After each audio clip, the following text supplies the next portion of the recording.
One of the biggest success stories in the Cairngorms has been the return of that magnificent bird of prey, the osprey. Today it's hard to realise that one of our most important native birds had been driven out of Scotland, and yet their reappearance was a wonderful accident. Ospreys were formerly widespread throughout the UK, but they became extinct in 1916. And they were absent as a breeding bird in Britain for about 40 odd years until the mid-1950s, when a pair returned to this part of Scotland. They returned of their own accord. They presumably were birds moving north from their winter quarter in West Africa, heading up to Finland, or Norway or Sweden, somewhere north, came through this part of Scotland and thought, this is good enough, why bother going any further? So in 1959, the site here at Lochgarten was open to the public, and in that first summer, 14,000 people came to see the newly arrived ospreys. And that staggering level of interest hasn't diminished in nearly 50 years. Today, visitors continue to flock to the Osprey Centre here at Lochgarten, but the success of this enterprise relies on the work of a ready supply of volunteers. Claire Wordley is in her second year. The Osprey Centre was an obvious choice for me because I've always been into birds of prey, and I just think they're absolutely spectacular, and I could watch them all day, really. We haven't seen him since 11 o'clock last night. He's been around a lot less than she has because he's doing fishing for both of them at the moment.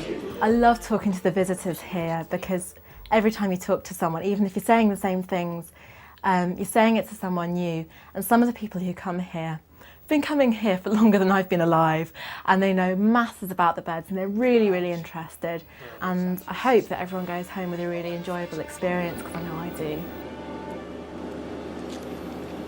We're walking up now from the visitor centre to the forward hide, and only staff and volunteers walk up here because it's where we have a 24-hour watch on the birds, monitoring the behaviour and also keeping a surveillance watch on the nest to make sure that no one disturbs the birds during the crucial breeding season.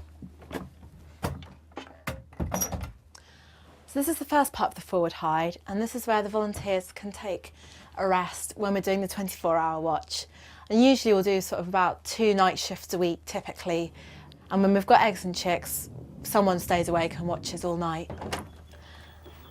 So this is where we actually watch the birds from, and it's really comfy up here. We've got a heater and a stove, we've got camera, we've got binoculars, and this is where we spend hours and hours at a time just watching the birds. I think they're so perfectly designed for what they do. They're so graceful and they're very, very beautiful, but in a very functional way. It's not trimmings that make them beautiful, it's the fact that they're just perfectly suited to live in this environment and to hunt and to fish the way that they do. You're watching them bring back the fish and you get an appreciation of just how sharp and how strong those talons really are.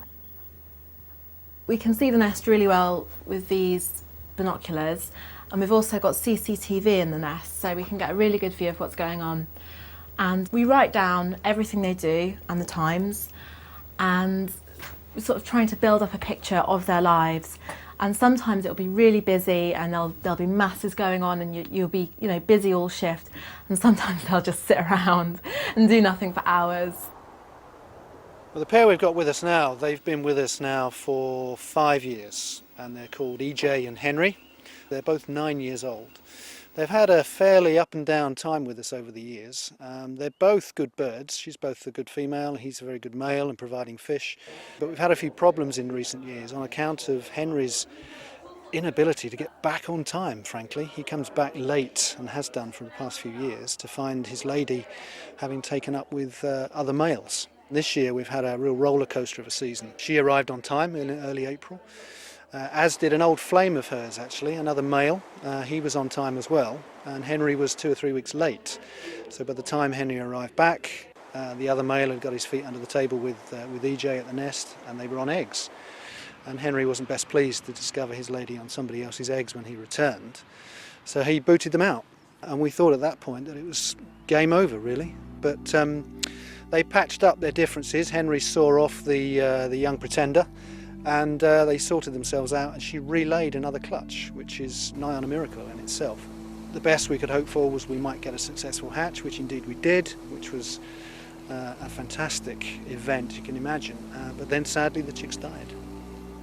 It's very disappointing to have not had chicks successfully reared at Loughgarton this year, but our birds will be back next year, as will most other ospreys, hopefully in Scotland.